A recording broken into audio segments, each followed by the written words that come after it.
Bismillahirrahmanirrahim. Assalamualaikum warahmatullahi wabarakatuh.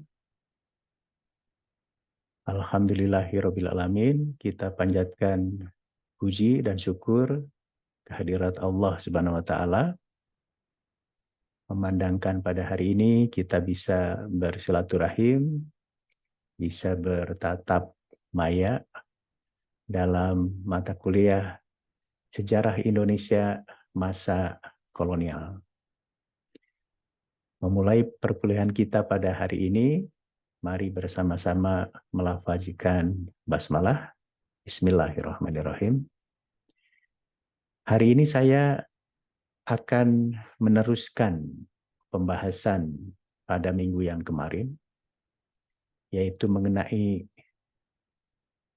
ekspansi dan reaksi kolonialisme di Indonesia pada abad ke-19 hingga akhir abad 19 dan nanti memasuki awal abad 20, 1901. Ini adalah kuliah terakhir dari saya sebelum minggu depan akan diisi oleh presentasi mahasiswa. Jadi seperti minggu kemarin saya sampaikan bahwa ekspansi kolonialisme pada abad 19 khususnya tidak hanya mendapatkan reaksi dari golongan elit yang kemarin sudah diberikan contohnya, tapi juga sekarang dari golongan elit, golongan kelas bawah.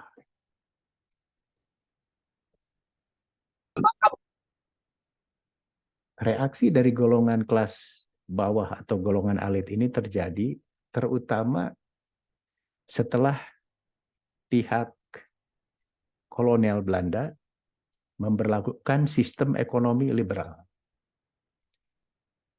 Kemarin sudah ditanyakan apa itu sistem ekonomi liberal, adalah satu open door policy, satu kebijakan pintu terbuka khususnya kepada investor-investor asing untuk menanamkan modalnya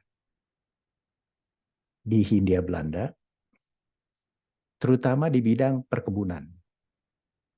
Sebagaimana kita maklum, Indonesia adalah negeri yang subur. Kalau pada abad 16-17 terkenal dengan rempah-rempahnya di Maluku, maka setelah pemerintahan kolonial Belanda pindah pusatnya ke Jawa, maka tidak hanya rempah-rempah yang dieksploitasi. Sekarang hasil hutan, hasil tanah, perkebunan, dan pemerintah kolonial Belanda berdasarkan juga pengalaman liberalisme di Eropa tidak bisa mengelola negeri yang kaya ini sendirian. Jadi daripada repot-repot dikelola semuanya oleh negara, yang juga telah menimbulkan reaksi dari golongan elit, lebih baik menyertakan modal asing. Yang penting modal asing itu memberi masukan ekonomi, pendapatan ekonomi, berupa sewa tanah misalnya, dan perjanjian penanaman modal yang lainnya. Jadi setelah diberlakukannya sistem ekonomi terbuka dengan mengundang para investor asing untuk membuka perkebunan-perkebunan di Sumatera, di Jawa Timur, di Kalimantan, termasuk di Kalimantan nanti barang tambang, ada batu bara, maka reaksi muncul juga sekarang dari golongan elit, golongan masyarakat bawah yang merasa bahwa dengan masuknya sistem ekonomi uang dan banyaknya buruh-buruh kuli-kuli perkebunan dengan gaji yang tidak terlalu besar, itu menimbulkan satu eksploitasi. Dan tentu eksploitasi ini menimbulkan reaksi, menimbulkan perlawanan. Dan perlawanan dari golongan elit ini, golongan masyarakat bawah ini, berbeda dengan golongan masyarakat elit yang lebih terorganisir, lebih punya ideologi yang jelas, maka golongan elit, masyarakat bawah, lebih mengandalkan pada ideologi apa yang disebut dengan kepercayaan Ratu Adil. Jadi masyarakat bawah yang tertindas ini, yang merasa tereksploitasi Udah mulai anjir. secara tidak adil ini, mengharapkan akan datangnya seorang Ratu Adil, seorang pemimpin yang adil, yang akan membebaskan. Bapak nggak beli mobil juga. Keburu naik anjing. Hello Wahyu, di unmute nih Pak.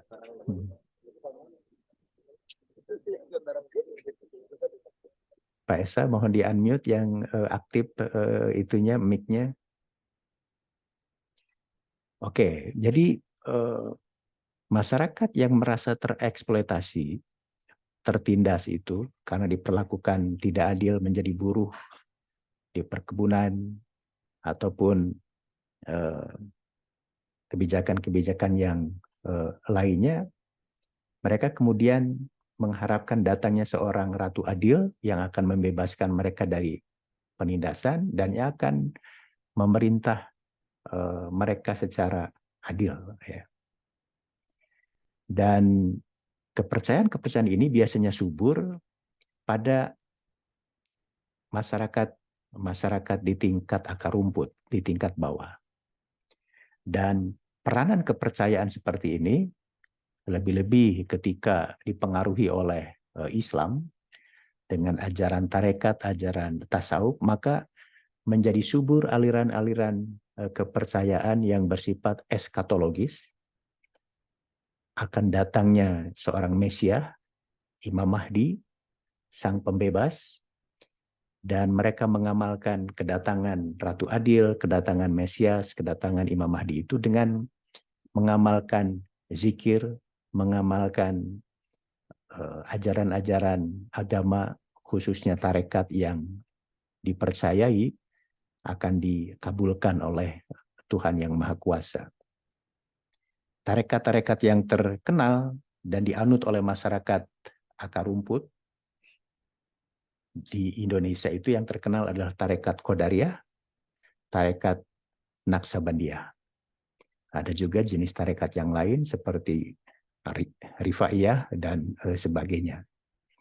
Jadi itu reaksi dari golongan elit, golongan orang kebanyakan menghadapi ekspansi kolonial Belanda khususnya melalui sistem perkebunan, sistem ekonomi liberal, sistem pertambangan di mana mereka hanya dijadikan kuli, dijadikan buruh yang mengandung unsur eksploitasi di dalamnya.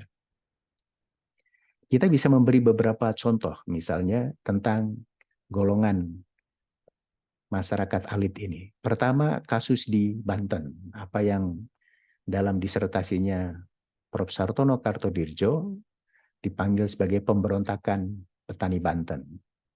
1888.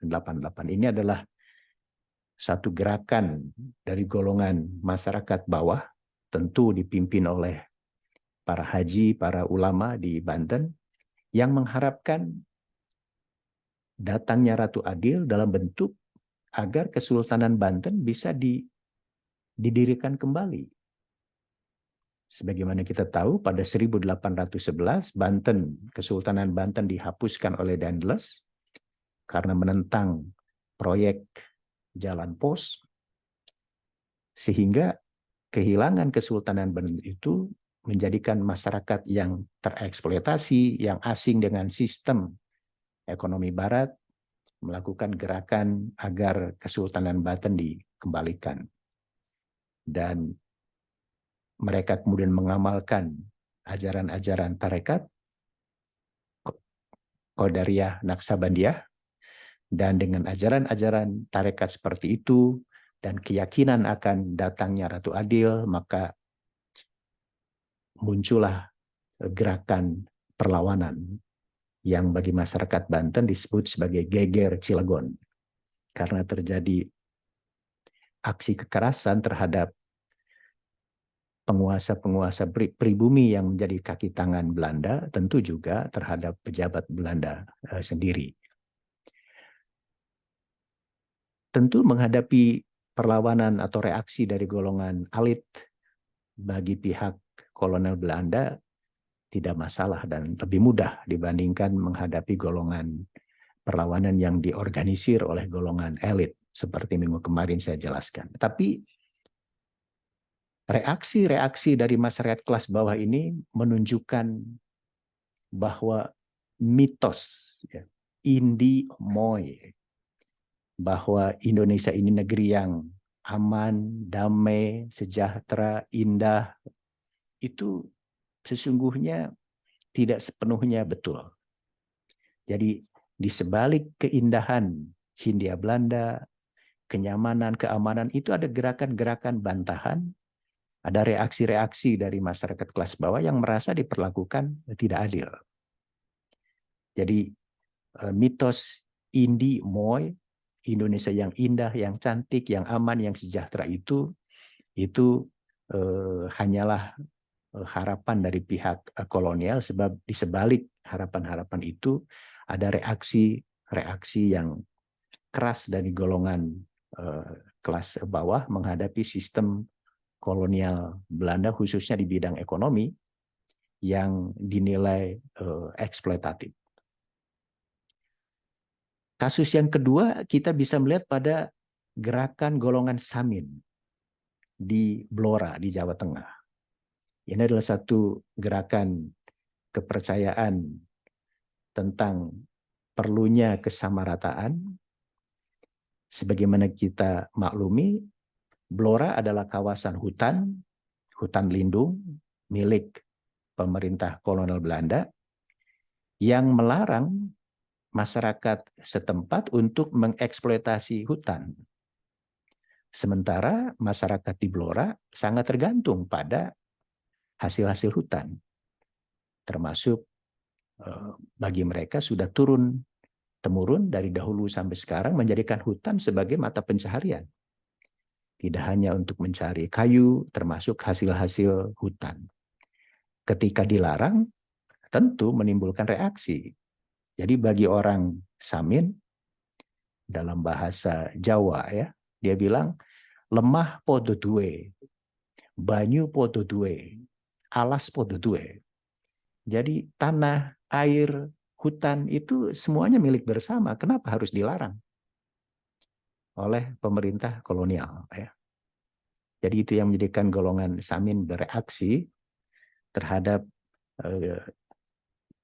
peraturan yang dinilai tidak adil yang membatasi mereka untuk menjadikan hutan sebagai sumber kehidupan.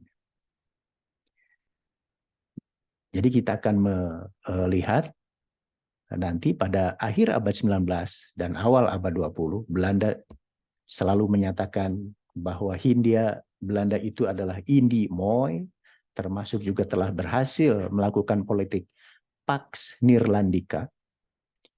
Hindia Belanda yang damai, yang tenang, itu adalah hanya mitos belaka. Sebab masih banyak reaksi-reaksi perlawanan-perlawanan dari golongan masyarakat akar rumput. Terakhir, karena mayoritas masyarakat kelas bawah juga Muslim, maka acapkali gerakan-gerakan perlawanan itu juga dilakukan oleh para ulama, para ustadz, para guru ngaji, termasuk para santri. Dan pemerintah kolonial Belanda sangat khawatir dengan meningkatnya jumlah jemaah haji ke Timur Tengah. Seperti mana kita tahu, sejak dibukanya terusan Suez 1860-an, maka arus orang, arus barang dari Timur Tengah ke Asia Tenggara itu begitu cepat.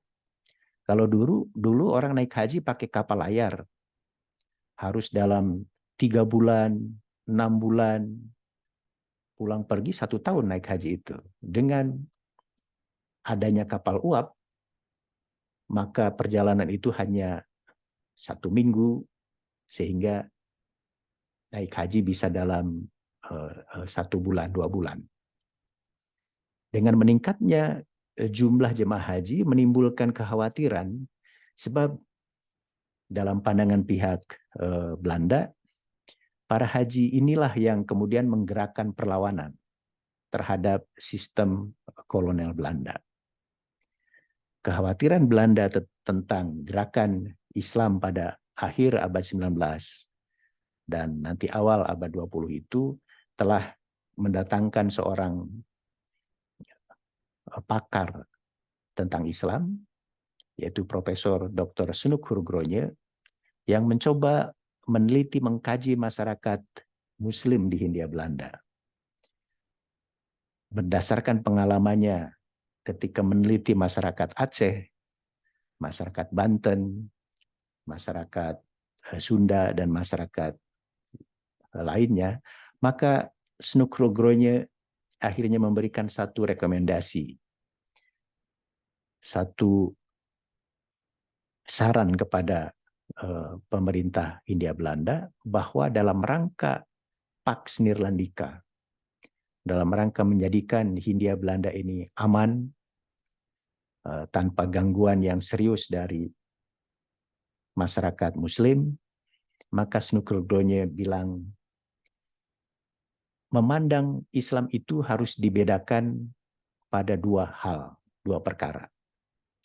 Pertama, Islam sebagai ibadah, dan yang kedua, Islam sebagai gerakan politik. Kalau Islam hanya sebagai ibadah, kata Snoek Hurgronje, maka pemerintah kolonial Belanda tidak perlu khawatir. Justru harus memberikan dukungan, sehingga akan dinilai pemerintah yang baik hati. Jadi, bila umat Islam hanya ingin melaksanakan ibadah seperti sholat, zakat, ibadah haji, puasa, kata Snoek Hurgronje, itu jangan dicegah, jangan dilarang. Sebab itu tidak ada kaitannya dengan politik. Justru dengan membantu Islam yang hanya untuk kepentingan ibadah, menyediakan kapal uap untuk ibadah haji, ikut membangun masjid untuk kepentingan ibadah umat Islam, menghormati umat Islam ketika puasa di bulan Ramadan, dan sebagainya, umat Islam akan merasa berterima kasih kepada pihak kolonial Belanda. Yang kedua, kata Snoek, kalau Islam sudah melakukan gerakan politik dalam pengertian anti kepada pemerintah, mengharapkan datangnya Mesias, sang pembebas, Ratu Adil, bahkan ingin membangun sistem pemerintahan tandingan, nah itulah yang harus ditindas. Itulah yang harus diberantas. Jadi dengan rekomendasi, dengan saran, anjuran dari Christian Snoek Hurgronje ini menjadi jelas bagi pihak pemerintah Belanda dalam melihat masalah Islam di Hindia Belanda, di Indonesia. Dan ternyata nasihat dari Snoek Hurgronje ini berlaku sampai sekarang. Dimanapun bagi penguasa yang mayoritas penduduknya Muslim, maka kebijakan untuk membedakan antara Islam sebagai ibadah dan Islam sebagai politik itu terus diberlakukan hingga sekarang. Saya pikir pemerintah Indonesia pun sampai sekarang kalau umat Islamnya hanya untuk ibadah haji, mendirikan masjid, mengumpulkan zakat, puasa, pemerintah akan membantu, memfasilitasi supaya mendapat kesan pemerintah sangat baik kepada umat Islam. Tapi kalau umat Islam mendirikan partai politik dan partai politiknya ingin mendirikan negara Islam, maka tidak tanggung-tanggung harus ditindas sebagaimana terjadi pada gerakan DITII atau gerakan-gerakan yang lain yang ingin membangun sistem pemerintahan alternatif dan melawan sistem pemerintahan yang telah ada. Saya pikir itulah kondisi Hindia Belanda pada zaman kolonial sekaitan dengan ekspansi dan reaksi kolonialisme di Indonesia hingga akhir abad ke-19 dan awal abad ke-20. Mengapa mata kuliah ini dibatasi sampai awal abad 20 khususnya 1901? Sebab pada 1901 berlaku satu kebijakan baru yang dipanggil dengan politik etis. Dan itu akan memasuki babak baru karena dengan politik etis yang menekankan pada program edukasi, pendidikan, irigasi, pertanian, dan migrasi, perpindahan penduduk, maka akan menimbulkan perubahan-perubahan baru dan itu menjadi di luar cakupan dalam mata kuliah ini. Saya pikir itu yang bisa saya sampaikan pada hari ini. Dan seperti biasa terakhir saya ingin mengajukan pertanyaan dan silahkan dijawab, dipilih salah satu dan kemudian Anda jawab di WhatsApp group ya. Apakah Anda mau menjelaskan gerakan Ratu Adil atau Anda ingin menjelaskan politik liberal dan asosiasi atau Anda ingin menjelaskan politik rules and order. Apa maksudnya itu? Silakan dijawab, dianalisis, dan dikirim ke WhatsApp group sampai pukul 3.30 ya. Jangan lebih. Sudah tercatat ya pertanyaannya? Jadi pilih salah satu dan silakan dijelaskan dan dikirim ke WhatsApp group. Ini kenapa gambar saya nggak ada ya? Jadi hitam blank gini. Oke, sebelum diakhiri, mana PJ kelas? Mohon diabadikan dulu kuliah kelima kita pada hari ini. Mohon on kamera dan jangan lupa nama Anda cantumkan secara jelas ya supaya Anda dianggap hadir dalam kuliah Zoom meeting ini ya. PJ kelas silakan beri aba-aba supaya teman-teman Anda siap dipoto, diabadikan.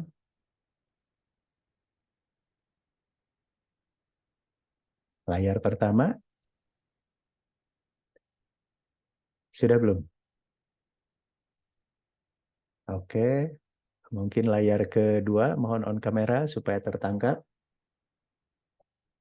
Siapa yang moto ini? Nggak ada suaranya. Sudah layar kedua?